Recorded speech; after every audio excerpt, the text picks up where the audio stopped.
जी, तो एक बार फिर खुशामदीद। आज हमारी कायनात की थर्ड एपिसोड है और जैसे कि हम हर दफ़ा 2 वीक्स के बाद एक एपिसोड रिकॉर्ड कर रहे हैं और अब 2 वीक्स हो गए और हमारी थर्ड एपिसोड अब रिकॉर्ड हो रही है। अभी आप प्रोग्राम के शुरू में एक एनिमेशन देख रहे थे, जिस एनिमेशन में एक बहुत बड़ा प्लैनेट आपको नज़र आ रहा था और उसके इर्द गिर्द 2-3 चांद आपको नज़र आए और उसके कुछ साए नज़र आए। जनवरी में ट्रिपल ट्रांजिट के नाम से एक इवेंट हुआ जुपिटर के ऊपर, जो हमारे इधर पाकिस्तान से नज़र नहीं आ सकता था क्योंकि उस वक्त दिन था और हम नहीं उसको देख सक रहे थे, लेकिन अमेरिका में और वेस्टर्न यूरोप की साइड पे ये इवेंट नज़र आया और लोगों ने इसको रिकॉर्ड भी किया। तो आज हम इसी इवेंट के हवाले से डॉक्टर सलमान से पूछेंगे। एक और वजह भी है कि आजकल जुपिटर तकरीबन सारी रात नज़र आ रहा है और आप लोग अपनी बाइनोकुलर से, छोटी टेलीस्कोप से, बड़ी टेलीस्कोप से जुपिटर को डायरेक्ट देख भी सकते हैं। इसी हवाले से हम बात करेंगे डॉक्टर सलमान से। अस्सलाम वालेकुम डॉक्टर साहब। अस्सलाम वालेकुम। कैसे हैं आप? खैरियत से हैं?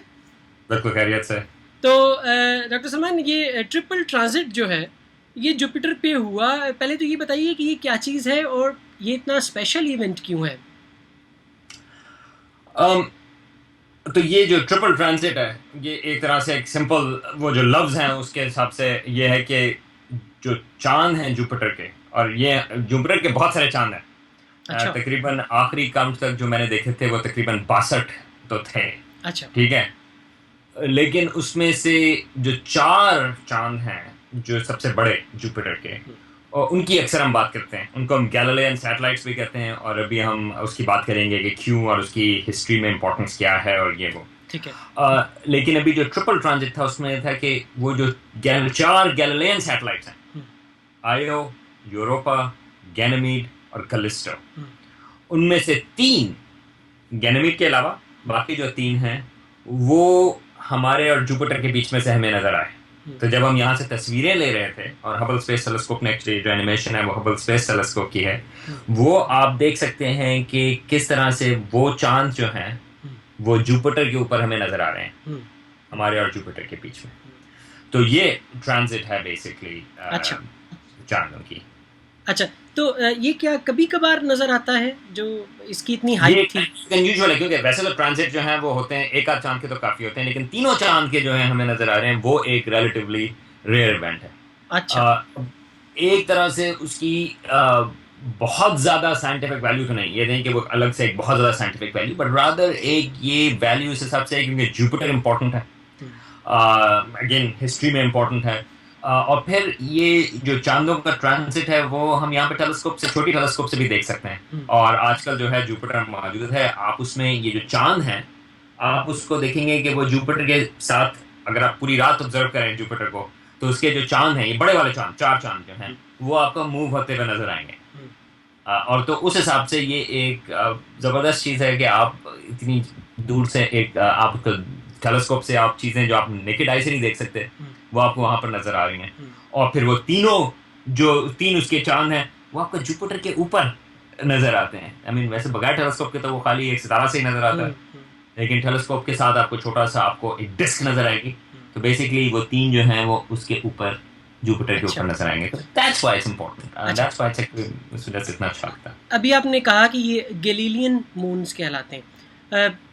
एमेचर एस्ट्रोनॉमी में जो पहली चीज़ें डिस्कस की जाती हैं नए लोगों के साथ, वो ये ज़रूर डिस्कस किया जाता है क्योंकि छोटी टेलीस्कोप से जुपिटर बहुत अच्छा नज़र आता है, और पहली बार जब कोई जुपिटर को देखता है और 4 चांद देखता है तो बहुत सारे वाउस और बहुत सारी एक्सक्लेमेशंस उसके मुंह से निकलती हैं। तो ये बताएं कि ये इतना स्पेशल क्यों है? एक तो देखने में बड़ा खूबसूरत लगता है, लेकिन इसका हिस्टोरिकल बैकग्राउंड भी कोई है, और वो क्या है? हाँ, तो अगर हम देखते हैं कि अभी हम इसको वाव कहते हैं कि हम टेलीस्कोप में से जुपिटर देखा और उसके साथ उसके चांद नजर आने का, वाव उसको चांद नजर आ रहे हैं। तो आप इमेजिन करें कि अगर किसी ने दुनिया की हिस्ट्री में कभी ये देखा ही ना हो, किसी को ये पता ही ना हो कि इस किस्म के चांद मौजूद हैं, और उस लिहाज से पहली दफा ये देखना आप उसकी तारीख में उसकी आप एक इम्पोर्टेंस आप इमेजिन कर सकते हैं। तो हिस्टोरिकली इसका जो लिंक है, एक तो ये है कि टेलीस्कोप आसमान के ऊपर की, तो गैलीलियो 1609 में गैलीलियो टेलीस्कोप उसने बनाई। अच्छा, गैलीलियो ने टेलीस्कोप इन्वेंट नहीं की थी। बहुत सारे लोगों का ख्याल है कि गैलीलियो जो था उसने पहला बंदा था जिसने टेलीस्कोप बनाई थी। एक्चुअली नहीं, टेलीस्कोप पहले मौजूद थी और उसको एक आध साल ही हुआ था, और गैलीलियो को पता चला कि इसको स्पाई ग्लास कहते थे वो, कि एक वहाँ पे डच मर्चेंट है, ये डच ओरिजिनली जो है वो हॉलैंड या नीदरलैंड को कह रहे हैं, उन्होंने वो बनाई थी, एक वहाँ के बंदे ने। इसको पता चला कि वो इस तरह की टेलीस्कोप है जो चीज़ों को बड़ा करती है। तो गैलीलियो ने एक्चुअली वो टेलीस्कोप हासिल की और फिर उसको उसने इम्प्रूव किया, और सबसे पहले उसने जो है आसमान की तरफ टेलीस्कोप को पॉइंट किया। तो गैलीलियो की जो कंट्रीब्यूशन है उस हिसाब से वो टेलीस्कोप इन्वेंट करने में नहीं, बल्कि टेलीस्कोप को आसमान की तरफ पॉइंट करने में।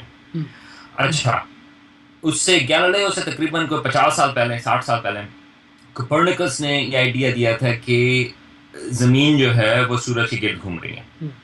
और ये आइडिया जो है उस वक्त तक बहुत सारे लोगों ने, जो आप समझेंगे, जो वहाँ के जो लोग इस किस्म की चीज़ों के बारे में सोचते हैं, साइंसदान एक तरह से, हालांकि उस ज़माने में साइंसदान की टर्म तो नहीं थी, लेकिन एक तरह से जो साइंसदान के लोग हैं, अच्छा, कुछ लोगों ने समझना शुरू कर दिया था, लेकिन उसका प्रूफ नहीं था। क्योंकि उससे पहले ये ख्याल था कि ज़मीन जो है वो बीच में है, यूनिवर्स के, कायनात के बीच में, और सारी चीज़ें जो हैं वो ज़मीन के गिर्द घूमती हैं। तो ये ख्याल ही नहीं था कि कोई चीज़ जो है वो किसी और चीज़ के गिर्द भी घूम रही होगी, ज़मीन बिल्कुल बीच में। तो जब गैलीलियो ने, और एक और आइडिया ये भी था कि जब आप के दो फर्क हैं, ज़मीन जो है वहाँ पे सारी खराबियाँ हैं, ये एक रिलीजियस कॉनोटेशन के हिसाब से भी था कि ज़मीन में जो है वो खराबियाँ हैं, मगर चांद से आगे का जो इलाका है, चांद और चांद से आगे का इलाका, वो परफेक्ट है। तो ये आता है वो जो ग्रीक फिलोसोफर था एरिस्टोटल, उसके आइडियाज़, और उसके बाद ग्रीक्स ने एब्जॉर्ब किए वो आइडियाज़, फिर क्रिश्चियनिटी ने एडॉप्ट किया, और एक तरह से मुसलमानों ने भी उसी तरह के आइडियाज़ जो हैं वो एरिस्टोटेलियन या टॉलमेइक एस्ट्रोनॉमी जिसको कहते हैं, वो हमने वो तकरीबन 16वीं सेंचुरी तक ये मौजूद थी।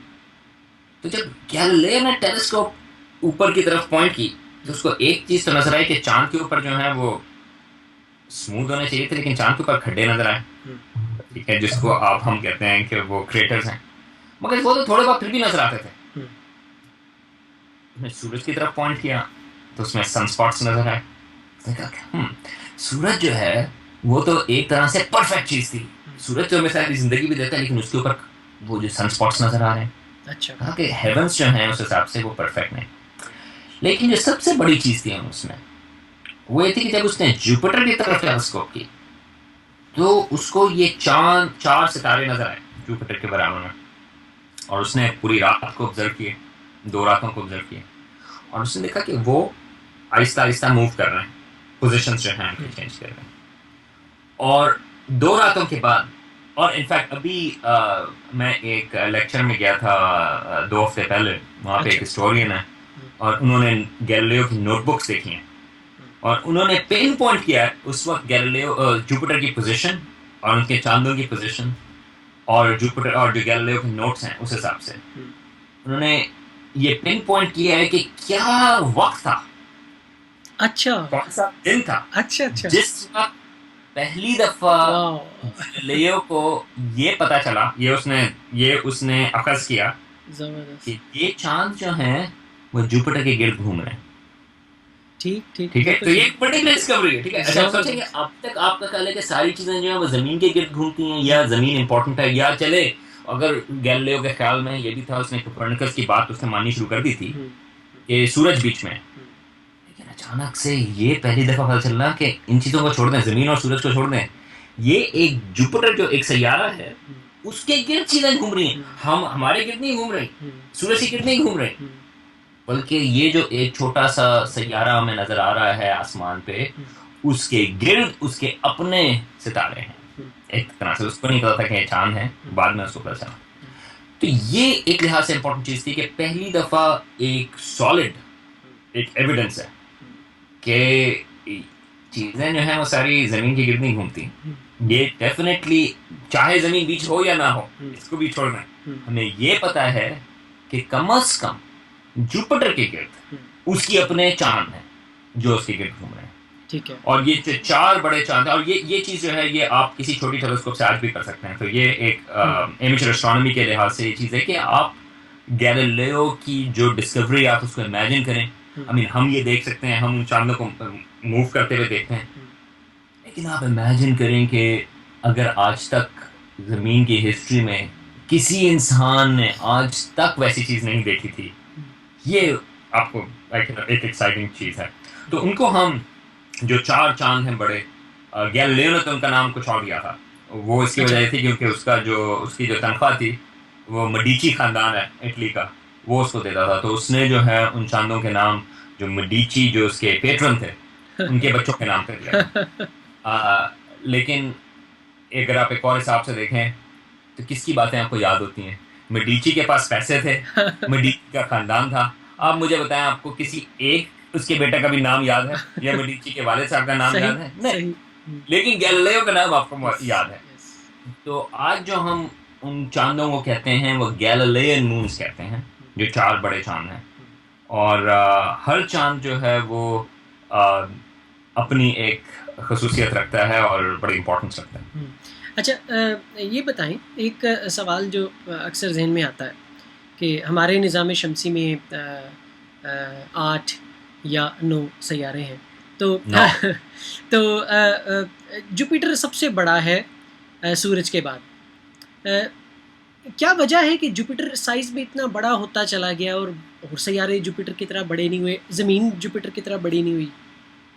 हाँ, ये बड़ा अच्छा सवाल है। और वो एक तरह की चीज़ होती है कि हमें अपना सोलर सिस्टम जो है वो ज़्यादा समझ में आता है बजाय कि जो बाकी सोलर सिस्टम हैं। ठीक है। तो इस तरह हमने पहले बात की थी जो दूसरे निज़ाम शमसी हैं, वो एक्स्ट्रा सोलर प्लैनेट्स की पिछली हमारी कायनात में, जब वो हमें दूसरे निज़ाम शमसी जो है वो तकरीबन 20 साल हुए हैं मिलना शुरू हुए हैं। अच्छा। उससे पहले तक खाली हमारा अपना सोलर सिस्टम था जिसके बारे में पता था। और एस्ट्रोनॉमर्स ने बड़ी अच्छी थियोरी बताई थी कि हमारा सोलर सिस्टम बना कैसे। और जब हम वो थ्योरी की बात करते हैं उसमें ये शामिल है कि जुपिटर का साइज क्यों इतना बड़ा है। तो एक बड़ा सा सवाल है, अगर आपने कोई थ्योरी बनानी है तो पहले आपने देखना है कि आप क्या चीज़ एक्सप्लेन कर रहे हैं ताकि वो थ्योरी जो है वो चीज़ एक्सप्लेन करें। तो जब हम अपने सोलर सिस्टम को देखते हैं तो उसमें जो करीबी सैयारे हैं, मर्क्यूरी, वीनस, अर्थ और मार्स, वो छोटे साइज में और वो रॉकी हैं। ठीक है, जो मटेरियल जिनका बना हुआ है वो सॉलिड है। ठीक है। फिर एक एस्टेरॉयड बेल्ट है और उसके बाद जुपिटर, सैटर्न, यूरेनस और नेपच्यून। ठीक है। और ये सारे के सारे जो हैं वो बड़े प्लैनेट्स हैं और गैसियस प्लैनेट्स हैं। वो सॉलिड नहीं है बल्कि वो गैस हैं और वो बड़े नहीं हैं, तो उनको हम कहते हैं गैस जायंट्स। तो छोटे वाले प्लैनेट्स उनको कहते हैं हम रॉकी प्लैनेट्स। और बाय द वे यही वजह है कि, और उसके बाद अगर आप नवा प्लैनेट लें वो प्लूटो, वो छोटा है मगर वो रॉक और आइस का बना हुआ है। तो ये वजह थी डिबेट की कि प्लूटो जो है वो हमारी इस थ्योरी में फिट नहीं होता। और इस वजह है कि उसको जो बहुत सारे लोग आर्ग्यू करते हैं कि उसको हम प्लैनेट ना कहें, वो उसकी वजह है। लेकिन खैर उसकी बात हम बाद में करेंगे, क्योंकि अभी एक मिशन है जो प्लूटो पहुंचने वाला है, तो हम जून जुलाई में हम उसकी बात करेंगे। अच्छा। तो जुपिटर क्यों बड़ा? तो उस थ्योरी के हिसाब से आइडिया ये है जिसको हम कहते हैं कि स्टेलर कोलैप्स थ्योरी या गैस क्लाउड कोलैप्स थ्योरी, कि जो आपका एक बड़ा सारा गैस क्लाउड था, सारे जो सितारे हैं वो उसी तरह गैस क्लाउड में फॉर्म होते हैं। हमारा अपना सूरज भी जो है उसी तरह गैस क्लाउड में फॉर्म हुआ और वो कोलैप्स करता है। अब जब वो कोलैप्स करता है तो वो एक डिस्क बनाता है, उसके बीच में सूरज बन जाता है, मगर जो सैयारे हैं वो जो डिस्क मटेरियल है उसमें से वो सैयारे बनते हैं। अब जो छोटे वाले सैयारे मर्क्यूरी, वीनस, अर्थ और मार्स, जो रॉकी मटेरियल है वो बहुत थोड़ा है यूनिवर्स में। ठीक है, जो सिलिकेट्स हैं वो इतने ज़्यादा मौजूद नहीं और वो सॉलिड है, तो वो सूरज की गर्मी जो है वो थोड़ी सी बर्दाश्त कर सकते हैं। तो इस वजह से छोटे प्लैनेट्स सूरज के करीब फॉर्म होते हैं। अच्छा। और वो छोटे इसलिए होते हैं क्योंकि वो मटेरियल इतना ज़्यादा मौजूद नहीं। लेकिन अगर गैस से बनना चाहेंगे वो हाइड्रोजन, हीलियम, जिससे जुपिटर बना हुआ है, तो जुपिटर की बात अभी 1 मिनट में करते हैं। लेकिन अगर आप ज़मीन को गैस से बनाना चाहेंगे, असल ये है कि वो सूरज की गर्मी की वजह से वो गैस इवेपोरेट हो जाएगी। ठीक है। बैठ नहीं सकती यहाँ। इस वजह से हमारी थ्योरी के हिसाब से ये है कि करीबी प्लैनेट जो हैं वो सॉलिड होंगे, मगर सॉलिड मटेरियल क्योंकि इतना ज़्यादा मौजूद नहीं इसलिए वो छोटे होंगे। लेकिन अगर आप बाहर की तरफ जाएंगे सोलर सिस्टम में, तो जहाँ पे जुपिटर है वहाँ पे इतनी ठंड है, सूरज से वो काफ़ी दूर है, कि वहाँ पे आप गैसेस को मिला सकते हैं, वो इवेपोरेट नहीं होंगी। और अगर वो गैसेस क्योंकि बहुत सारी हैं, क्योंकि हमारी यूनिवर्स जो है वो उसमें हाइड्रोजन और हीलियम जो है वो बेसिकली पूरी यूनिवर्स उसी चीज़ की बनी हुई है, तो आपके पास बहुत सारा मटेरियल मौजूद है उन गैसेस का।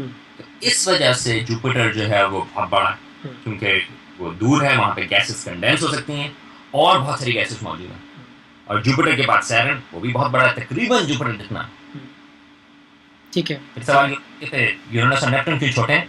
क्योंकि बाय दैट टाइम जब यूरेनस और नेपट्टून बन रहे हैं बाहर, उस वक्त तक जो है ज़्यादातर मटेरियल जो है वो जुपिटर और सैटर्न में बन चुका है। तो अच्छा। अब वो गैसेस में खत्म होना शुरू हो गई, तो वो इतने बड़े नहीं हुए जितने जुपिटर और सैटर्न हैं, लेकिन काफ़ी बड़े हैं। ठीक है। तो ये थ्योरी है, और इसके हम बाद में भी कभी बात कर सकते हैं कि वो ये जो थ्योरी है सोलर सिस्टम फॉर्मेशन की, वो आपको ये भी एक्सप्लेन करती है कि सारे प्लैनेट जो हैं वो एक ही डायरेक्शन में मूव कर रहे हैं, वो सारे एक प्लेन में हैं, और वो रोटेट भी एक डायरेक्शन में कर रहे हैं, विद फ्यू एक्सेप्शंस। अब एक्सेप्शंस जो हैं वो फिर बाद में बात कर सकते हैं। ठीक है। तो इस हिसाब से जो है जुपिटर वो इतना बड़ा है, और अगर जुपिटर 100 गुना ज़्यादा बड़ा होता, और बहुत सारे सितारे ऐसे मौजूद हैं जिसमें 2 सितारे होते हैं, तो अगर जुपिटर 100 गुना ज़्यादा बड़ा होता तो उसको हम सितारा कहते हैं। उसके बीच में न्यूक्लियर फ्यूजन हो रही थी जिस तरह हमारे सूरज के बीच में है, मतलब लेकिन जुपिटर में उस तरह की न्यूक्लियर फ्यूजन मौजूद नहीं, क्योंकि वो इतना बड़ा नहीं है। तो इसका मतलब है कि अगर इतना बड़ा होता और 2 सूरज हो जाते हमारे निज़ाम शमसी में, तो मेरा ख्याल है ज़मीन फिर बन सकती या कायम रह सकती, क्या आपकी राय है? हाँ, तो अगर आप ये सवाल पूछ रहे होते 20 साल पहले, तो ज़्यादातर लोगों का ख्याल होता कि बहुत मुश्किल है।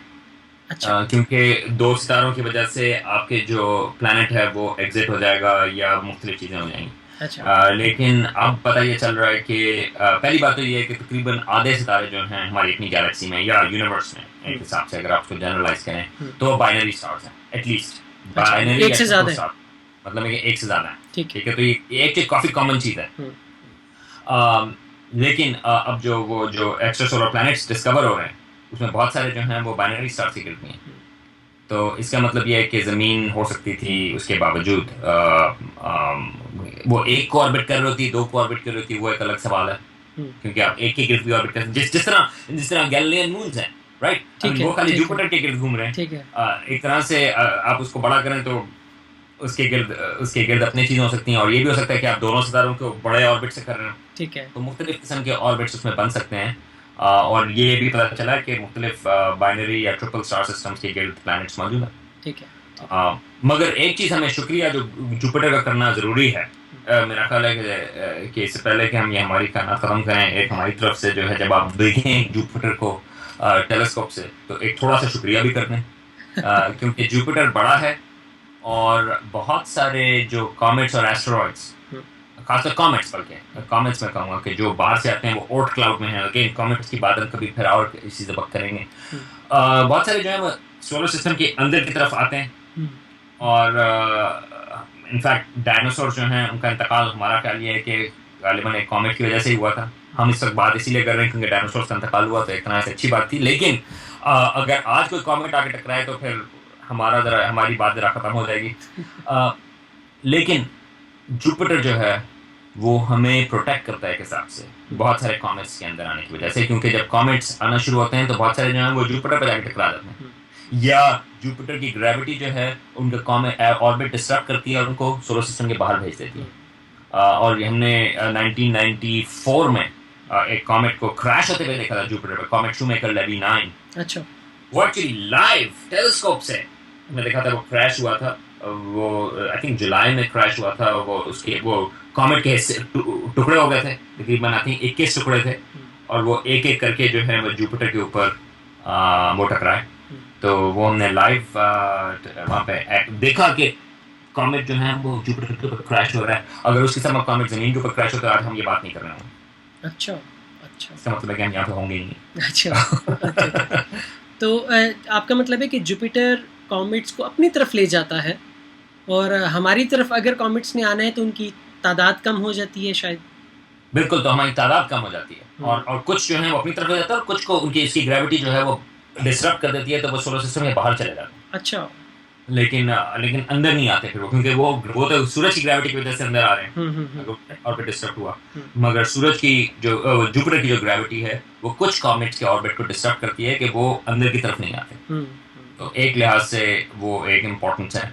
और कुछ लोग स्पेकुलेट करते हैं कि अगर आपको ज़िंदगी तलाश करनी है और सैयारों के गिर्द, तो आपको ऐसा सोलर सिस्टम तलाश करना है जिसमें जुपिटर जैसा प्लैनेट जो है वो मौजूद हो। अच्छा। वरना जो है बहुत सारे कॉमेट्स जो हैं वो अंदर अच्छा। आके वो टकराएंगे। अच्छा। वो सही है या नहीं पता नहीं, लेकिन ये आइडिया जो है वो इस वजह से है क्योंकि जुपिटर कम से कम हमें महफूज रखता है थोड़ा सा। बिल्कुल ठीक है। नॉट 100%, क्योंकि जुपिटर जो है वो हर वक्त ऐसी अलाइनमेंट नहीं है, लेकिन रिलेटिवली बिल्कुल ठीक। अच्छा, एक और चीज़ बताइए, आखिरी मैं बात आपसे पूछना ये चाह रहा हूँ, कुछ मिनट रह गए हमारे। मुझे ये बताइए कि जब हम बाइनोकुलर से या छोटी 3 इंच की टेलीस्कोप से अगर जुपिटर को देखें तो हमें उसके ऊपर उसके बड़े बैंड्स नज़र आते हैं, और बड़ी टेलीस्कोप से देखें तो कलर्ड बैंड्स नज़र आना शुरू हो जाते हैं। तो 6 इंच की 8 इंच की टेलीस्कोप से उसके ऊपर एक धब्बा सा नज़र आता है जिसे ग्रेट रेड स्पॉट कहते हैं। तो वो धब्बा क्या है? वो क्या साफ सुथरा प्लैनेट नहीं है, या वो क्या चीज़ है? मैं यही बात है ना कि वो जो बात कर रहे थे कि वो परफेक्शन की वजह से परफेक्शन नहीं बल्कि धब्बे नजर आते हैं, और धब्बे बड़े खूबसूरत है। अच्छा अच्छा। वो तिल जो है वो बड़ा खूबसूरत है जुपिटर के ऊपर। तो ये जो ग्रेट रेड स्पॉट है, सो जुपिटर जो गैसियस प्लैनेट है, जिस नाम से बात की उस पर गैसेस हैं, और वो जो बैंड्स भी हैं वो मुख्तलिफ किस्म के, उसमें जो कॉम्पोजिशन है, जो वहाँ पे रिएक्शन हो रहे हैं, मुख्तलिफ किस्म की गैसेस हैं, वो बता रही। रेड स्पॉट जो है वो एक तरह का हरिकेन है, बहुत ही बड़ा सारा तूफान, ठीक है, यानी कि एक डिप्रेशन। जो तूफान जमीन के ऊपर भी आते हैं वो प्रेशर चेंज की वजह से आते हैं। तो जब टॉर्नेडो फॉर्म होते हैं या हरिकेन फॉर्म होते हैं, तो hurricane is the right example, क्योंकि वो उसको हरिकेन कहते हैं जो यहाँ पे अटलांटिक ओशन में मोस्टली फॉर्म होते हैं और अमेरिका अक्सर आके टकराते हैं। तो वो जो बड़े सारे, अगर आप उसकी सैटेलाइट से तस्वीरें देखें ऊपर से, आपको उसमें नजर आएगा कि वो थोड़ा सा उसमें डिप्रेशन होता है बीच में, और उसके गिर्द जो है वो बादल यूँ आपको नजर आ रहे होते हैं। अच्छा, अगर आप उसके, और वो जो उनकी जो साइज है वो 100 मील हरिकेन की हो सकती है, वो बड़ा साइज। तो एक तरह से वो जो जुपिटर का ग्रेट रेड स्पॉट है वो एक तूफान है। अच्छा। लेकिन वो ऐसा तूफान है जो पिछले कम से कम हमें जिस तरह से पता है कि कम से कम 400 साल से वो एग्जिस्ट कर रहा है। अच्छा। 400 साल तो वो मुद्दत है जब से दूरबीन टेलीस्कोप हमारे पास मौजूद है, हमने उसको जुपिटर को देखना शुरू किया है, वो मौजूद है वहां पे। अच्छा, छोटे और स्टॉर्म्स हैं जुपिटर के ऊपर भी जो गायब हो जाते हैं, जिस तरह जमीन के ऊपर जो है स्टॉर्म खत्म हो जाते हैं। हमें पता है सैटर्न के ऊपर इस किस्म के तूफान आते हैं, वो खत्म हो जाते हैं। नेपट्टून के ऊपर एक था ग्रेट डार्क स्पॉट, वो खत्म हो गया। अच्छा। ओके, लेकिन ये जो जुपिटर का ग्रेट रेड स्पॉट है वो स्टेबल है पिछले तकरीबन 400 साल से। तो वो एक बड़ा स्टॉर्म सिस्टम है। अगर आप उसका साइज के हिसाब लगाना चाहें तो आप उस ग्रेट रेड स्पॉट जो बड़ा छोटा सा नजर आता है, धब्बा जिस तरह से कहा जुपिटर के ऊपर, मगर उस धब्बे के अंदर जो है आप तकरीबन 2 जमीन फिट कर सकते हैं। अच्छा। तो काफी बड़ा सारा वो तूफान है, मगर वो स्टेबल है कि वो जो उसका पैटर्न है वो उसका चल रहा है, वो एग्जिस्ट करता है। जिस तरह हमारे यहाँ हरिकेन आते हैं, हरिकेन यहाँ पे चलते हैं तकरीबन 1 हफ्ता हो सकता है या 2 हफ्ते। तो आप सोचेंगे उस हिसाब से इसके बड़े उसमें कि जुपिटर का जो तूफान है वो 400 कम से कम 400 साल से मौजूद है। अच्छा। तो कब खत्म होगा पता नहीं, क्या सिस्टम है उसमें, तो वो मालूम नहीं। मगर अगर आपके पास टेलीस्कोप है बड़ी थोड़ी सी, अगर आपको वो ग्रेट रेड स्पॉट नजर आ रहा है तो आप जल्दी से देख लें, क्या पता कि अगले हफ्ते जो है ना हो। लेकिन कॉन्फिडेंस नहीं है कि इतनी जल्दी चला जाएगा, लेकिन वो उस गैसेस का एक मूवमेंट जो है वो बता रहा है, डिप्रेशन जिस तरह से प्रेशर फॉर्म हुआ, और वो काफ़ी अच्छे से स्टेबल है। नहीं, वो जिस तरह आपने बात की, वो डेमियन पीच का मैं एक आर्टिकल पढ़ रहा था जिसमें उसने 10-15 साल से ग्रेट रेड स्पॉट का साइज़ देखा है कि वो ग्रेजुअली कम हो रहा है। तो अब हमें नहीं पता कि इसका मतलब है कि वो ख़त्म हो जाएगा या क्या हाँ, आगे। और हमें कोई हैरानगी नहीं होनी चाहिए इस हिसाब से कि क्योंकि गैस के पैटर्न्स, हैरानगी की चीज़ ये है कि वो इतने साल से मौजूद है। हाँ जी जी। मेरा ख्याल है कि उसका गायब होना जो है वो इतनी हैरानकुन चीज़ नहीं होगी, हम्म। बल्कि इतने अर्से तक रहना जो है वो ज़्यादा हैरानकुन चीज़ है। तो वो आपकी मगर वाली बात कि मगर टेलीस्कोप की हद से बड़ा खूबसूरत चीज़ है। बिल्कुल, तो इसलिए टेलीस्कोप से जल्दी जल्दी देख लेना चाहिए। हमारे इधर लाहौर में, कराची में एमेचर एस्ट्रोनॉमी बहुत ज़्यादा होती है, आप जानते ही हैं, और पब्लिक शोज़ बहुत ज़्यादा होते हैं, लोगों के पास टेलीस्कोप्स बहुत सारी हैं, तो वो उनको देखना चाहिए और दूसरों को दिखाना चाहिए। तो इसके साथ ही आज की एपिसोड हम ख़त्म करते हैं, और डॉक्टर सलमान हमीद को आज हमने इनके ऑफ़िस में पकड़ा है। पीछे ये ढेर सारी किताबें मुझे नज़र आ रही हैं, और बाद में मैं तसल्ली के साथ इनके नाम पढ़ूँगा और देखूँगा कोई मैंने इसमें से पढ़ी है, कौन सी नहीं पढ़ी। तो बहुत शुक्रिया डॉक्टर साहब, आपने अपनी मसरूफ़ियत में से वक्त निकाला, और आज हमारी 3rd एपिसोड कंप्लीट हुई। इंशाल्लाह ताला 2 वीक्स के बाद फिर आपको ज़हमत देंगे और आपसे किसी इंटरेस्टिंग न्यूज़ के ऊपर बात करेंगे। बहुत शुक्रिया। थैंक यू जी। अस्सलाम वालेकुम।